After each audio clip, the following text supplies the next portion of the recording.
2 picks up right after episode 1 ended off, with Ted waking up, probably having a rough night of sleep. He goes downstairs, pours himself some cereal, and he finds out England has a different type of shredded wheats, I guess. He meets Coach Beard outside. Coach Beard asks if he's hungry, and he says, "Nah, I'm good. I had one piece of cereal." So then Ted and Coach Beard go to get some coffee.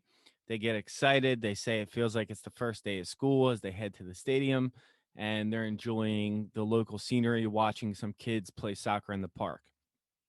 Biscuits with the Boss is introduced for the first time as Ted tries to bond with Rebecca. He brings her a cookie and she immediately is obsessed with it. Then the coaches officially have their first practice. In practice, they are noticing that Jamie he's very good, very talented, disrespectful to his teammates, and he's flashy. He makes Sam Adesanya look like a fool.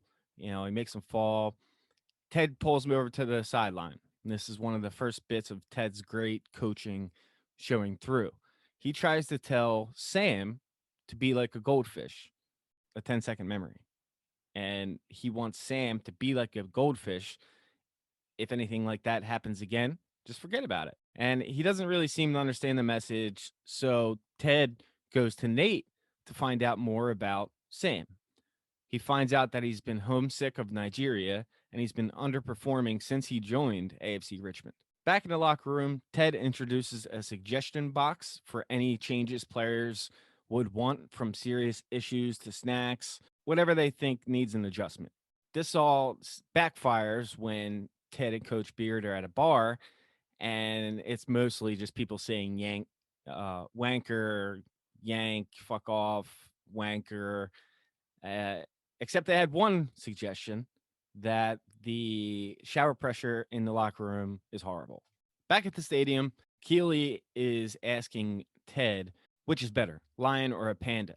Because it turns out she's a model and she has a shoot upcoming. So she's wondering what his opinion is. Ted goes panda. Rebecca overhears the conversation, takes it personally, and says, "Of course you go lion." And then Jamie walks out. Ted says, "Hey, Jamie, panda or lion?" And Jamie says, "I'm me. Why would I want to be anything different?" And then Ted says, "I don't think you quite understand how psychologically healthy that is." So the next day, Breakfast with the Boss Part 2 is kicked off as he brings the cookies yet again. Rebecca is not really into this idea still, but she is definitely happy to get these cookies. Higgins is already growing a relationship with Ted, despite Rebecca's best efforts for that not to happen with anyone, let alone Higgins. He's the only one that knows of her plan. Back in the locker room, Ted tells Sam to leave, that the boss wants to speak to him. Now, all the team members start putting in money, but Jamie puts his gum in. This does not sit well with Ted, as he's really trying to do a team building experience here. And he could tell that Jamie just has no respect for the team or the coaches or anyone but himself, as he sees Jamie give the wanker sign to him on his way back to his office. Second press conference, it goes definitely a lot better than the first one. He actually remembers some people's names, but then Trent challenges him. He says, "Can you explain offsides?" Ted can't. He comes up with a quippy answer saying, "You can't really explain it, but you know it when you see it." But clearly, he's still way in over his head, but he just knows how to coach, and that's what he believes in. Rebecca then finds out Rupert has been having an affair for much longer than she knew of, from a reporter from The Sun, of course.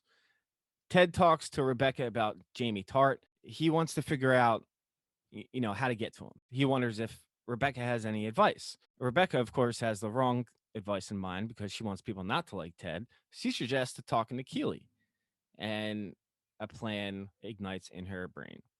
Ted goes over to Keely's shoot. He said, "I'm upset you went with the lion, but whatever. You look great." They have lunch. All that's happening here is Ted Lasso's trying to figure out what motivates Jamie. Keely says BJ's. He says, "All right, what else?" And ultimately, she says positive reinforcement. Then she's making a mess on her face because she's eating in all her makeup. So Ted's kind of feeding her and cleaning her off. But there's a photographer there and he takes a picture. And if you think back to Rebecca, this is her plan. She's trying to get Jamie to clash with Ted, who's their best player, and she thinks he has the most say in the locker room, even though she doesn't know that Roy Kent really does. She doesn't know the team at this time, or the players, or what's best for anyone, but this is what's happening at this time. Then we're back, ready for the first game that Ted is actually coaching against Crystal Palace, which is funny because a lot of the scenes in this show are shot at Crystal Palace, and it's why their jerseys look so similar. The birthday present and surprise to Sam went well, as he was truly surprised, and all the players and teammates brought in the cake and the presents for him, including items from Nigeria that he is very happy with that can remind him of home. Jamie doesn't like this bonding that's going on.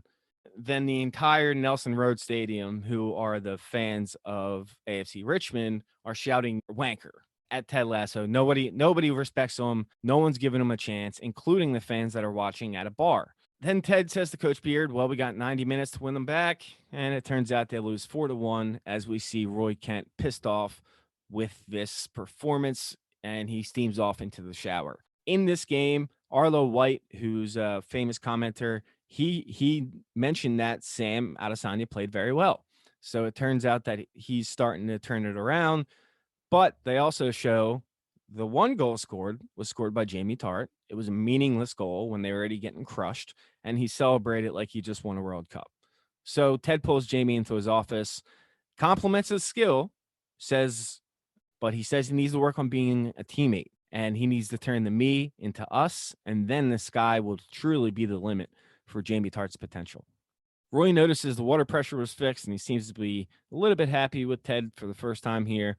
And then the team continues to celebrate Sam's birthday with music and dancing, even though they just lost 4-1. Ted was really encouraging that the team celebrate for Sam because he knows he really needs this at the time. And in his mind, it's only one loss. The more important thing is bonding the team together. Trent Krim from The Independent was waiting outside. Jamie was the first to leave. That seems like that would happen every week.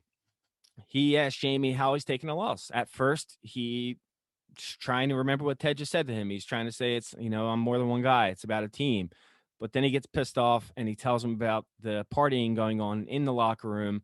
He doesn't mention that it's for a birthday. He just said they're singing and dancing. It's a complete joke. Then Ted and Beard head home, and Ted speaks to the young lady he noticed playing in the park earlier.